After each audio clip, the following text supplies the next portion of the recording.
should never eat another carb again, let alone even think about another carb. Psych.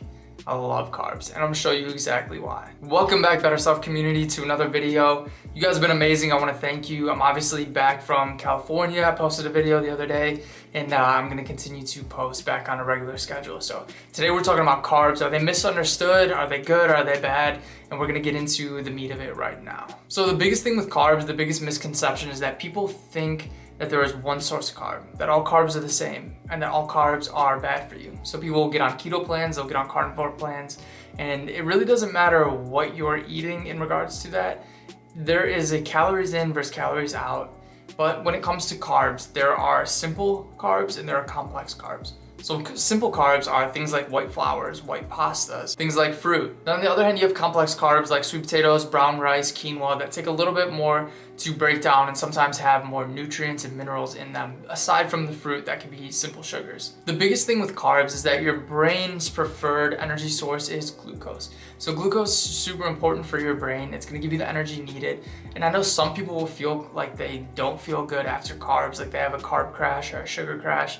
And that is because most of the time you guys are getting an insulin spike because your blood sugar is rising like crazy because you're eating very simple, quick digesting carbs. The biggest problem with these quick digesting carbs is that when you are pairing them with fats and when you are continuously having an elevated blood sugar, you are then pre-diabetic, or at least heading towards that route. So you will oftentimes, same thing as like drinking a soda. Soda or a Gatorade would be considered a simple sugar or a simple carb. So you get a crazy insulin spike, a crazy blood sugar spike, and then you have that crash right after. So once the insulin shuttles into the cells, then you have that blood sugar that is getting out of your blood into the cells, and then your blood sugar is going down. So the biggest thing is that carbs are your friend. So keep that in mind, but it depends on which carb source. So I'm always eating things like sweet potatoes. I limit the brown rice that I have, but I will eat things like quinoa. Fruits are amazing, vegetables are gonna be amazing. And you have to keep this in mind. And you guys have to realize that the source of the carb is what is most important, and it is not just carb itself. So things like breads, pastas, cereals, these are all gonna be things that you really wanna get out of your diet. The processed junk that immediately spikes your blood sugar, these are gonna be what's the problem. So you're gonna have things like inflammation, you're gonna have things like being pre-diabetic, and it's really just not gonna be good for you overall. On the other hand, when you have complex carbs, they take a little bit longer to break down.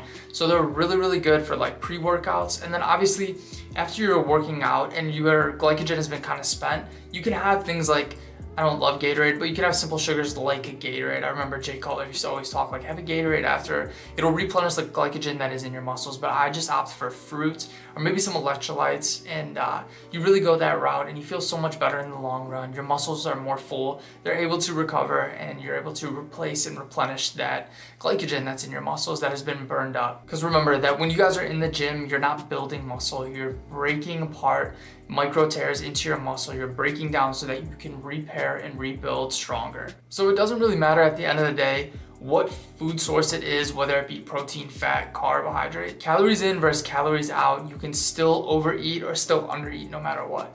So I advise you guys to have a balanced diet, really well-rounded. You obviously want to have proteins, fat, and carbs in each meal, but you don't want to have an overabundance of each. Especially you don't want to mix too many fats with too many carbs. This can really cause dysbiosis in the gut, and also this can be an issue for your blood sugar management. So blood sugar is so important. So continue to eat a healthy, well-rounded diet and really opt for healthier carbs that are maybe more complex carbs. Take a little bit longer to break down. There's not such a crazy blood sugar spike, as well as you don't have to use as much insulin to be able to shuttle that into the cells, which means it's just easier on your body, easier on digestion, easier on your endocrine system, and really just overall, you won't have that overall dump on your blood sugar, leading you to feel really generally tired and like you had that crash. Well, I hope you guys got some clarity from this video. I hope you guys are gonna start eating more healthy, complex carbs, and even if it's gonna be simple carbs, things like fruit to replenish the glycogen, or to really give your brain some food right there with the glucose. That's amazing, and you guys are gonna benefit so much from it. You guys are all amazing. If you guys wanna go ahead and get my how to lose 15+ pounds in 30 days or less, I'm gonna leave it in the link below. And even more so, if you guys wanna get on a free 15-minute discovery call, just so I can see what you guys have going on, the questions that you have for me,